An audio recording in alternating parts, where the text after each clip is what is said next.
Perang Dunia Kedua merupakan masa yang memilukan bagi seluruh rakyat di penjuru dunia. Di Eropa, perang ini bermula ketika tentara Nazi dengan Blitzkrieg atau serangan cepatnya mulai masuk dan menyerang Polandia pada akhir tahun 1939. Dan setahun kemudian, tepatnya pada tanggal 10 Mei tahun 1940, menyerbu daratan Belanda dan membuat pemerintah Belanda melarikan diri ke London untuk bergabung dengan pihak sekutu. Di belahan bumi lain, Peperangan Dunia Kedua dimulai pada tanggal 8 Desember tahun 1941 yang dimulai oleh Jepang dalam penyerangan cepat di Pearl Harbor, sebuah pangkalan terkuat Amerika di Lautan Pasifik.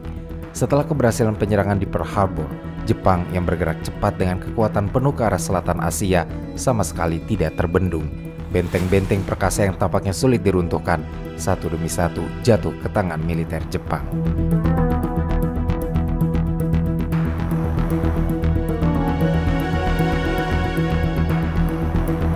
Upaya Jepang untuk menguasai kepulauan Indonesia ternyata sudah dipersiapkan sudah sejak lama. Sebelum Jepang mengobarkan Perang Pasifik, secepat mata elang militer Jepang melihat bahwa wilayah Indonesia memiliki posisi yang penting secara ekonomi, strategi, dan politik di seluruh Asia Timur dan Tenggara. Pendapat yang melihat Indonesia potensial dalam wilayah tentu saja berdasarkan strategi perang Jepang yang tengah mengusahakan lingkungan kemakmuran bersama Asia Timur Raya. Suatu cita-cita Jepang untuk membangun suatu wilayah yang meliputi Jepang, Manchuria, Cina sebagai pusat dari bangsa-bangsa yang dikelilingi oleh Indonesia, seperti Hindia Belanda dari pemerintahan Belanda, kolonisasi Selat Malaka dari kolonisasi Inggris, Muang Thai Filipina sampai Burma. Sebenarnya Jepang memiliki dua cara untuk menduduki wilayah Indonesia yang penuh dengan hasil alam yang sangat diperlukan saat perang. Pertama, melalui diplomasi. Dan ketika diplomasi gagal, Jepang memakai cara kedua, menyerang memakai senjata dan memulai perang. Cara pertama pun sebenarnya sudah Jepang jalankan. Pada tanggal 16 September tahun 1940, perundingan mulai diadakan dan pemerintah Jepang di Tokyo mengirim Kobayashi Ichiro selaku pemimpin delegasi perundingan. Sementara di pihak pemerintah Belanda, diangkat Dr. Van Mook, seorang direktur urusan ekonomi sekaligus menteri yang berkuasa penuh untuk menjadi perwakilan pemerintah Belanda dalam melakukan perundingan. Dalam perundingan tersebut, Jepang mengajukan maksudnya langsung bahwa ingin memperoleh hasil alam Indonesia untuk kebutuhan perang. Atas maksud terus terangnya itu, Van Mook sudah merasakan bahwa Jepang tengah melakukan langkah pertama untuk memperluas wilayahnya atau dalam istilah Belanda adalah Lebensraum. Dan dalam permintaan tersebut, pemerintah Belanda tidak menyetujui dan alhasil pertemuan untuk perundingan itu gagal. Namun beberapa bulan kemudian, tepatnya pada awal Januari tahun 1941, pemerintah Jepang mengirimkan lagi delegasinya untuk melakukan perundingan lebih lanjut. Naas, dengan perundingan yang beda dan permintaan yang masih sama dan kesimpulan yang sama, membuat hubungan antara Jepang dan Belanda semakin berjarak dan tidak terjembatani. Karena dua perundingan yang gagal dan tidak bisa memenuhi permintaan Jepang, akhirnya pemerintah Jepang melakukan cara yang kedua dan melancarkan serangan militernya. Sebelum Jepang benar-benar melancarkan serangan militernya, Jepang terlebih dahulu mengadakan propaganda dan kampanye-kampanye militernya. Dalam propagandanya, Jepang menjanjikan bahwa kedatangannya kelak ke Indonesia adalah untuk membebaskan bangsa Indonesia dari cengkraman bangsa Barat. Propaganda ini disiarkan melalui radio Tokyo yang tersiar juga di kalangan para nasionalis Indonesia. Lancarnya propaganda Jepang di Indonesia terjadi lantaran setiap propaganda itu disiarkan selalu diakhiri dengan diperdengarkan lagu kebangsaan Indonesia Raya. Hal ini tentu memunculkan simpati yang mendalam dari rakyat Indonesia kepada bangsa Jepang. Namun dalam hal ini, tentu saja tidak semua orang Indonesia percaya akan propaganda Jepang. Mereka yang tidak percaya adalah para kaum intelektual yang memang sudah muak dengan segala bentuk penjajahan dan pendudukan. Para intelektual ini sudah matang dalam membenci imperialisme maupun kolonialisme, dan para intelektual ini juga dapat menganalisis keadaan sesungguhnya dalam Perang Dunia Kedua melalui berita-berita internasional. Maka kebenciannya pada imperialisme dan kolonialisme juga dialamatkan kepada fasisme.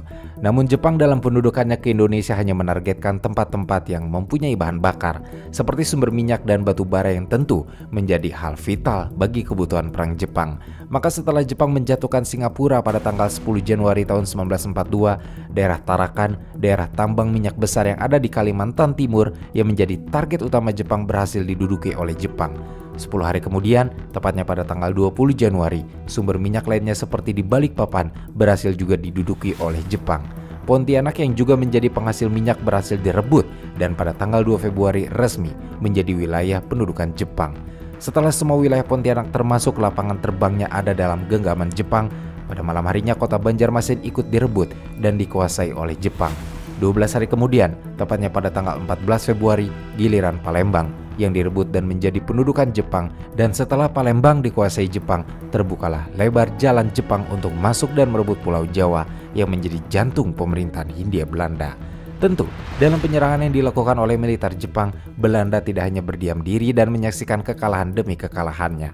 Dalam usahanya menahan kedatangan serbuan militer Jepang, pemerintah Belanda sebenarnya telah menyiapkan dirinya untuk masuk ke dalam blok sekutu yang kemudian dinamakan membentuk Front ABCD yang terdiri dari Amerika, British, China, dan Dutch. Setelah Front ABCD terbentuk, kemudian pada bulan Januari tahun 1942, Jenderal Wavell dari militer Amerika diangkat menjadi Supreme Commander of the American British Dutch Australia Command atau Panglima tertinggi Angkatan Perang Sekutu di wilayah Asia Tenggara dengan tempat kedudukannya di Bandung, Jawa Barat. Gabungan militer ini dibentuk untuk difokuskan dalam menghadang kedatangan tentara Jepang. Selain menggabungkan diri dengan blok sekutu, pemerintah Jepang juga kemudian mengangkat Letnan Jenderal Terpurton sebagai Panglima Tentara Hindia Belanda atau Panglima KNIL dan kemudian pada bulan Februari memusatkan pertahanannya di Bandung. Selain itu, dalam menghadapi Perang Pasifik sebenarnya Belanda terjepit antara kepentingan politik dan militer. Dengan kekuatan penuh dan pasukan yang berani mati dari Jepang, tentu Indonesia tidak akan mungkin dipertahankan pemerintah Hindia Belanda tanpa bantuan rakyat yang bersenjata. Tetapi kebimbangan pemerintah Hindia Belanda adalah tidak mungkin mempersenjatai rakyat Indonesia jika ingin tetap berkuasa. Sebab jika itu menjadi kebijakan pemerintah Hindia Belanda, itu tentu disadari akan menjadi kebijakan yang fatal. Oleh sebab itu, pemerintah Hindia Belanda membuat rancangan siasat pertahanan yang pada hakikatnya menyerahkan pembelaan tanah jajahannya kepada bangsa-bangsa bakal sekutunya, diantaranya Inggris, Amerika, dan Australia. Kebijakan pertahanan yang diambil pemerintah Hindia Belanda adalah politik neutralitas, artinya tidak bersekutu kepada siapapun sebelum pecah perang. Dan selama itu pula Belanda melakukan politik berdiri sendiri sepenuhnya. Dan sebenarnya dalam penyerangan Jepang yang sudah ada di depan mata, ada dua cara yang bisa dilakukan pemerintah Hindia Belanda. Pertama, membumi hanguskan semua sumber daya.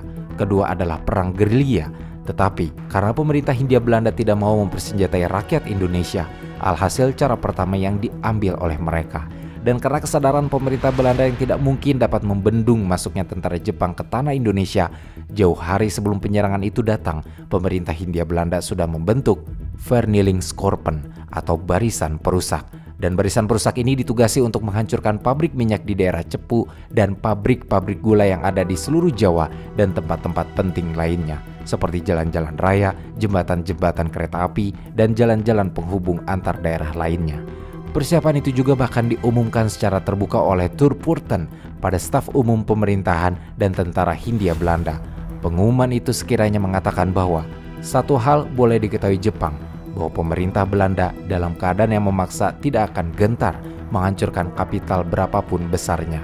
Selain apa yang diucapkan oleh kapten tersebut, dalam sebuah wawancara di Australia, Van Mook menyampaikan bahwa tindakan untuk menghancurkan segala modal tetap, tambang, pabrik, persediaan bahan keperluan perang, serta jalan-jalan raya dan alat-alat perhubungan telah diatur sejak setahun yang lalu. Jadi kalau tentara Jepang sampai menyerbu ke dalam daerah Indonesia yang jatuh ke tangannya, maka akan dimusnahkan terlebih dahulu oleh tangan empunya. Barang-barang kapital dan barang kultur atau tanaman akan musnah belaka. Meski kerugian akan berbilang 1.000 juta rupiah, tetapi kerugian akan diterima dengan tenang, asal dapat menyukarkan serangan musuh.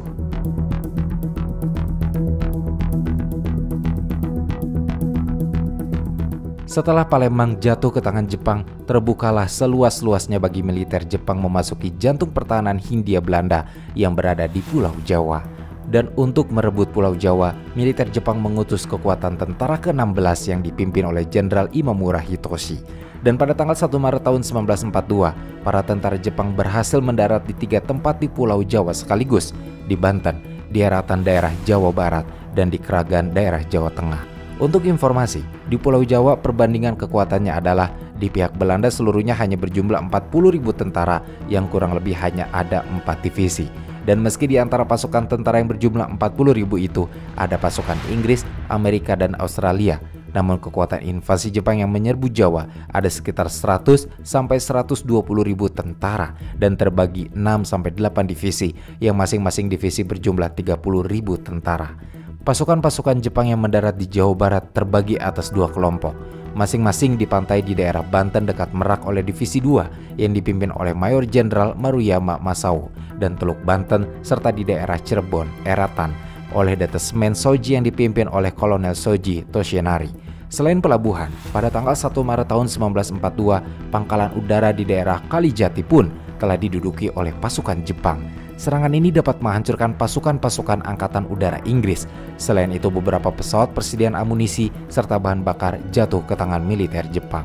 Setelah mendarat di Teluk Banten, divisi-divisi militer Jepang tidak membentuk basis di tempat pendaratannya, melainkan segera menusuk ke arah timur dalam 2 koloni. Koloni pertama masuk melalui rute Serang Balaraja menuju ke Tangerang, sedangkan koloni kedua masuk melalui rute Serang Rangkas Bitung menuju ke Bogor. Perjalanan militer-militer Jepang ini memakan waktu 4 hari karena jembatan-jembatan yang menjadi penghubung setiap daerah telah diledakkan oleh pihak Belanda. Koloni pertama militer Jepang yang masuk melalui Serang yang sedang menuju ke Tangerang tidak mendapatkan perlawanan sama sekali, sebab kota ini dinyatakan sebagai kota terbuka yang memang sengaja tidak dipertahankan, dan pada tanggal 5 Maret tahun 1942, koloni pertama militer Jepang tiba di Jakarta. Bersama dengan itu, pasukan-pasukan dari Belanda sudah lebih dulu mengundurkan diri ke Bandung melalui Bogor dan Sukabumi. Pada tanggal yang sama di tanggal 5 Maret, akhirnya koloni kedua pun berhasil menduduki Lewiliang setelah mematahkan perlawanan dari pihak Black Force. Dari pasukan Australia yang kemudian mundur ke arah kota Bogor sebelum memasuki daerah Lewiliang, koloni kedua dari militer Jepang ini bergerak dari Lawang Taji atau sekarang menjadi daerah Jasinga, lalu ke Gunung Galuga, kemudian menelusuri jalan Pursada yang mengharuskan mereka menyeberangi sungai Cianten. Penyeberangan dilakukan dengan perahu yang dapat dilipat dan dapat memuat puluhan orang. Setelah berhasil menyeberang, lalu militer Jepang terus naik ke Gunung Handalem, Gunung Jakimun di daerah Cibung Bulang. Barulah ketika militer Jepang sudah masuk ke Lewiliang, setelah mendobrak banteng Jasinga secara kilat, mereka langsung berhadapan dengan tentara sekutu yang berada di daerah tersebut dan langsung mengalahkannya dengan cepat. Tentara-tentara sekutu yang berhasil dipukul mundur ini pun lari ke kampung-kampung yang padat dengan penduduk. Para tentara sekutu bersembunyi di rumah-rumah warga sehingga banyak warga yang juga ikut terkena peluru. Setelah Lewiliang berhasil dikuasai, militer Jepang langsung memasuki kota Bogor, dan meski pemerintahan Hindia Belanda sudah membentuk Staatswacht atau pasukan penjaga kota yang terdiri dari orang-orang Belanda dan orang-orang Indonesia, pasukan ini tidak memberikan perlawanan yang berarti bagi militer Jepang yang menyerang dengan cepat dan berkekuatan penuh. Di Kabupaten Cianjur yang menjadi kota yang dipertahankan seperti Bogor dengan membentuk pasukan penjaga kota, sebelum kedatangan Jepang, pasukan Belanda lebih dahulu membumi hanguskan tempat-tempat penting seperti pompa bensin dan stasiun kereta api. Dan saat militer Jepang sampai Cianjur, pasukan Belanda tidak banyak memberi perlawanan namun terus menghancurkan tempat-tempat penting. Dan karena pertempuran serta pembumi hangusannya terjadi malam hari, ledakan-ledakan di tangki dan pembakaran kereta api membuat semburan api menyala di langit, dan atas menyadari kekuatannya sulit membendung kekuatan militer Jepang, pasukan Belanda mundur teratur ke arah Bandung. Karena semua pasukan Belanda dan sekutu memusatkan pertahanannya di kota Bandung, Jenderal Imamura pun mengarahkan suatu detasemen yang dipimpin oleh Kolonel Soji Toshinari dengan kekuatan 5.000 orang. Bersama dengan itu, pada tanggal 8 Maret tahun 1942, petinggi-petinggi pasukan Belanda dan Jepang mengadakan pertemuan di Kalijati, Jakarta. Pada pertemuan ini turut dihadiri oleh Jenderal Imamura beserta stafnya. Berhadapan dengan Gubernur Jenderal Hindia Belanda Jarda van Stackenburg-Steckhauer dan Letnan Jenderal Turpurten, serta beberapa pejabat tinggi militer serta seorang perwira penerjemah. Dalam pertemuan inilah pemerintah Hindia Belanda menyerahkan kapitulasi tanpa syarat atas seluruh angkatan perang serikat di Indonesia yang diwakili oleh Jenderal Turpurten kepada Jepang. Keadaan yang tenang di beberapa kota di Indonesia sebelum datangnya militer Jepang mendadak menjadi kacau. Sebagian penduduk yang mengetahui daerahnya sedang kacau memanfaatkan hal tersebut dengan merampok rumah-rumah dan toko-toko milik orang China dan rumah peristirahatan milik orang-orang Belanda. Namun karena penyerahan kekuasaan sudah Jepang dapatkan, pada hari itu juga di tanggal 8 Maret 1942, Jepang mengumumkan bahwa perang telah berhenti. Setelah pengumuman itu diumumkan melalui radio-radio, kebanyakan rakyat Indonesia berbondong-bondong merayakannya dan memenuhi taman-taman kota. Bahkan tidak sedikit rakyat di beberapa kota mengadakan pawai dengan mengibarkan bendera Jepang berendengan dengan bendera merah putih Indonesia. Yang menarik dari penyerahan tanpa syarat ini adalah meski Jenderal Trupurten sendiri yang diperintahkan untuk mengumumkan menyerah kepada pasukan-pasukannya melalui radio, namun kenyataannya pengumuman kekalahan itu dibacakan oleh kepala stafnya dan sesuai dengan syarat yang telah ditentukan pada pertemuan itu. Senjata-senjata seluruh pasukan Belanda harus diletakkan di tempat-tempat yang mudah dilihat sebelum pukul 12 pada hari penyerahan itu diberlakukan.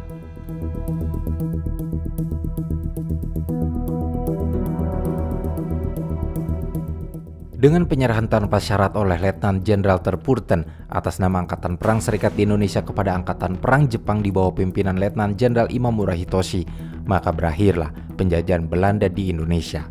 Melalui maklumat Osamu Shirei nomor 1 pasal 1 yang dikeluarkan oleh Panglima Tentara ke-16 pada tanggal 8 Maret tahun 1942 menyebutkan, karena bala tentara Dai Nippon berkehendak memperbaiki nasib rakyat Indonesia yang sebangsa dan seketurunan dengan bangsa Nippon, dan juga hendak mendirikan ketentraman yang teguh untuk hidup dan makmur bersama-sama dengan rakyat Indonesia atas dasar mempertahankan Asia Raya bersama-sama.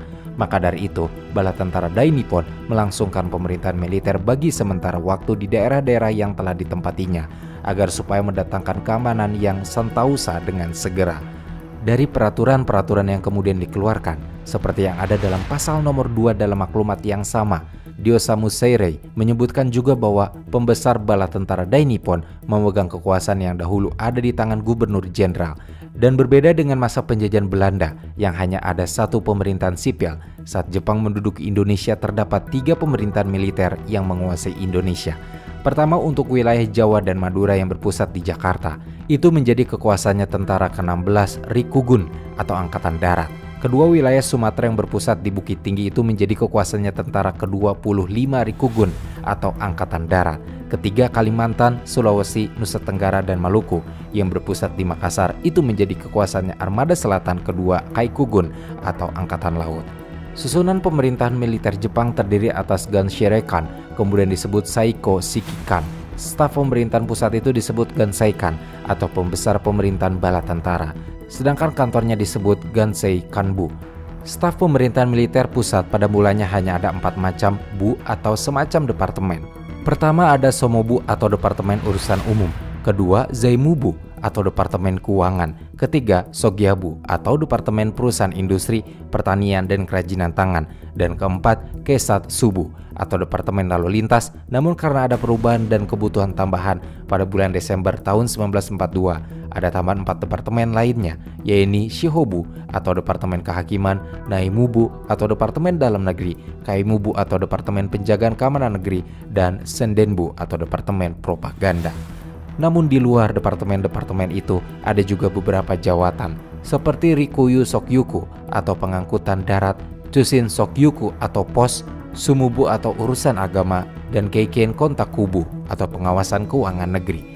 Setelah pembentukan departemen dan pemerintahan agar pemerintahan segera berjalan lancar dan kekacauan-kekacauan yang timbul cepat dapat diredam, pemerintahan militer Jepang mulai menjalankan kebijakannya, dan itu tertuang di pasal 4 dalam Osamu Shirei nomor 1. Pasal itu menyebutkan, sekalian pegawai dan penduduk biasa diwajibkan menurut perintah bala tentara Nippon dan pembesar-pembesar pemerintah Nippon.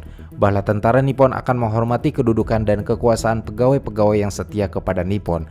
Begitu juga jiwa, harta, benda yang sah, dan agama sekalian rakyat yang tidak berdosa. Sekalian pegawai dan rakyat umumnya hendaklah mempercayai bala tentara Nippon dan dengan segera melakukan kewajibannya masing-masing seperti sedia kala. Akan tetapi barang siapa yang melanggar perintah bala tentara dan pembesar-pembesar Nippon atau mengacaukan keamanan umum, menghalangi pekerjaan militer, mengganggu atau menganiaya penduduk bangsa Nippon dengan sembunyi berhubungan dengan musuh, mengacaukan keuangan dan perekonomian, menyembunyikan harta benda dan barang makanan, ataupun merusakkan sumber kekayaan tanah, pabrik-pabrik dan sebagainya, akan dihukum berat menurut Undang-Undang Hukum Militer. Dari yang disebutkan dari pasal tersebut, jelaslah bahwa pemerintah militer Jepang hendak melanjutkan susunan pemerintahan sipil lama yang sudah ada lengkap dengan aparat-aparat pemerintahannya. tidak saja Pangrepraja, tetapi juga jawatan-jawatan lain seperti pegawai kantor, pos, polisi, kereta api, pegadaian, pekerja umum tetap bekerja demikian dari golongan Eropa seperti residen, asisten residen, komisaris polisi, dan sebagainya. Bedanya, dalam roda pemerintahan, pimpinan dipegang oleh anggota militer Jepang, baik di pusat maupun daerah. Roda pemerintahan militer Jepang yang bersifat sementara ini berjalan terus dan sampai pada pertengahan April tahun 1942. Semua pegawai dan personil-personil dari golongan Eropa khususnya Belanda, bahkan beberapa pegawai bangsa Indonesia, China, dan lain-lain yang dicurigai oleh pemerintah Jepang dikeluarkan dan ditangkap. Perubahan lain yang sangat mencolok pun pada tahun 1942, Jepang mulai memasukkan cita-cita Jepang ke dalam masyarakat Indonesia. Menyadari bahwa golongan tua dianggap sukar menyesuaikan diri dengan hal-hal yang baru, Jepang mulainya mengarahkan perhatiannya kepada golongan pemuda, bahwa propaganda tentang sesuatu yang baru akan lebih berhasil jika ditunjukkan kepada angkatan muda dengan sifatnya yang romantis, kesukaannya dalam mencari jati diri, berpetualang, dan ketertarikannya untuk memberontak terhadap keadaan lingkungannya. Selain itu, kenapa angkatan muda yang dipilih? Adalah karena angkatan muda belum mempunyai ukuran pasti tentang pengertian kemerdekaan, kebebasan, dan persamaan. Maka dari itu, slogan-slogan Jepang diarahkan kepada angkatan muda. Dalam diri golongan muda umumnya mereka merasa tertarik terhadap praktik-praktik totaliter karena sifatnya yang tegas dan nyata menuju sesuatu. Oleh karena itu, golongan pemuda dianggap belum banyak dirasuki pemikiran-pemikiran dan ide-ide barat. Mudah bagi Jepang untuk mengisi pemikiran mereka dengan semangat mengabdi kepada negara dan ditanamkan jiwa-jiwa pengabdian yang tinggi dengan dalih demi membela tanah air dari serbuan musuh dari blok sekutu. Kalangan pemuda inilah yang dijadikan sasaran perhatian Jepang untuk diikut sertakan dalam barisan-barisan Seinenden, Heiho, tentara peta, dan sebagainya. Jumlah mereka yang sangat banyak dapat dilihat ketika mereka berbondong-bondong memasuki pusat-pusat pelatihan militer. Semua upaya ini dilakukan untuk memenangkan Perang Asia Timur Raya, dan untuk itu dirasakan perlu adanya kesamaan dalam kebiasaan berpikir, bersikap, dan bertindak antara rakyat Indonesia dan Jepang. Namun karena alasan itu jugalah, golongan muda memiliki potensi yang sangat besar dalam menggerakkan dan mengisi revolusi Indonesia. Selain propaganda yang mulai digencarkan, mulai tanggal 1 April tahun 1942, waktu atau jam harus memakai waktu Jepang. Perbedaan antara waktu Jepang dalam hal ini, Tokyo dan Jawa adalah 90 menit lebih dahulu waktu Jepang. Setelah jam mengiblat Jepang diberlakukan, pada tanggal 29 April pun mulai diberlakukan pemakaian tarik Sumera dan tahunnya memakai tahun hitungan Jepang yakni 2602. Dan setelah semua paksaan itu diberlakukan di Indonesia, setiap tahun sekali rakyat Indonesia diwajibkan merayakan Tenkosetsu, yakni hari lahir Kaisar Hirohito. Yang paling mencolok juga dari pendudukan Jepang jika dibandingkan dengan Belanda adalah pada zaman Belanda, tidak semua guru boleh mengajar anak-anak priai. Namun pada zaman Jepang, perbedaan antara sekolah untuk anak-anak priai dan bukan priai dihapuskan. Alhasil, guru-guru yang tadinya hanya mengajar kelas bawah diharuskan juga mengajar anak-anak kelas atas. Di satu sisi, memang terjadi perubahan vertikal di antara guru-guru, namun di sisi lain terjadi juga penurunan kualitas dan mutu pendidikan. Hal ini karena disebabkan penjajahan Jepang sangat memfokuskan pada perang. Alhasil, tidak tersedianya biaya pendidikan yang memadai membuat bidang pendidikan sangat merosot. Bayangkan saja pada zaman penjajahan Jepang, sekolah rendah yang pertamanya berjumlah 21.500 menurun menjadi hanya 5.500. Sekolah lanjutan yang pertamanya ada 850 turun drastis menjadi hanya berjumlah 20, dan sedangkan perguruan tinggi atau fakultas yang berjumlah 4 fakultas dapat dikatakan belum dapat melakukan kegiatan seperti biasanya. Selain itu, jumlah murid sekolah merosot sebanyak 30% dan guru-guru sekolah rendah berkurang 5%, dan yang mengerikan adalah jumlah buta huruf rakyat Indonesia yang semakin meninggi. Di luar pendidikan, karena semua difokuskan pada kebutuhan perang, masyarakat Indonesia selain diperintah untuk menabung, diwajibkan juga mengumpulkan hasil bumi seperti emas sampai besi tua melalui unit-unit desa terkecil atau tanorigumi. Namun selain perubahan-perubahan yang semakin menyengsarakan yang telah diceritakan, pada masa penjajahan Jepang, bahasa Indonesia berhasil berkembang pesat. Hal ini terjadi lantaran bahasa Indonesia dipergunakan di bangku-bangku sekolah dan menjadi bahasa yang diucapkan dalam pergaulan sehari-hari. Sebaliknya, pada masa penjajahan Jepang, bahasa Belanda menjadi haram dan siapa yang kedapatan menggunakan bahasa Belanda akan dicurigai sebagai mata-mata musuh Jepang. Bersamaan dengan perubahan yang terus dilakukan oleh Jepang kepada Indonesia, perkembangan dasar kebijakan terutama yang menyangkut kemerdekaan merupakan persoalan yang sulit dihindarkan. Terlebih, secara perlahan muncul fakta bahwa gerakan nasionalisme dari bangsa Indonesia semakin kuat dan lebih berkembang. Para nasionalis ini pun terus menghayalkan dan menuntut kesepakatan yang lebih besar dari yang pernah para nasionalis Indonesia terima. Di sisi lain, kedudukan angkatan perang Jepang di medan pertempuran pun semakin dipukul mundur sehingga perlu dukungan penuh dari rakyat Indonesia. Dan ketika dokumen-dokumen penyerahan kemerdekaan sedang disusun, tentara sekutu sudah melakukan serangan balasan yang membuat serangan-serangan Jepang mampu dihentikan, dan pada pertengahan tahun 1943, Jepang menemui kekalahan-kekalahan armada-armada mereka di dekat Midway dan Kepulauan Salomon. Masalah memberi atau tidak kemerdekaan kepada Indonesia dibicarakan dalam sidang-sidang Lieshoffen Conference atau konferensi penghubung antara pemerintah dan atau markas-markas besar angkatan perang. Ketika kemerdekaan untuk Filipina dan Burma telah diberikan dan diumumkan pada sidang tertanggal 14 Januari tahun 1943, dikabarkan Indonesia akan diberikan kemerdekaannya pada kemudian hari. Namun dalam perkembangannya, pemberian kemerdekaan tidak lagi dipersoalkan, kecuali wilayah-wilayah yang memang diperebutkan. Perkembangan ini direncanakan dengan usaha Jepang yang memperoleh partisipasi politik penduduk yang sesuai dengan kemajuan di bidang sosial dan budaya. Syarat itu diperlihatkan oleh penduduk Jawa, dan karena mereka berharap kemerdekaan dapat dilaksanakan secepat mungkin, namun sampai pada tahun 1944 hanya bertambah 2 dokumen saja.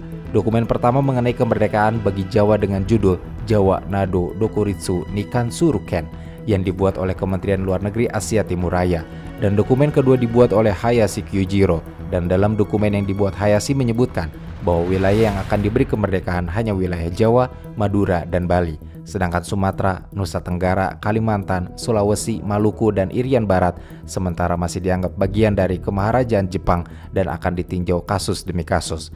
Hal tersebut tentu mengesalkan bagi bangsa Indonesia, tetapi kemudian bangsa Indonesia merasa bangga karena kemerdekaan yang diraihnya bukan hasil pemberian, tapi hasil perebutan dan perjuangan dari dan oleh tangan sendiri.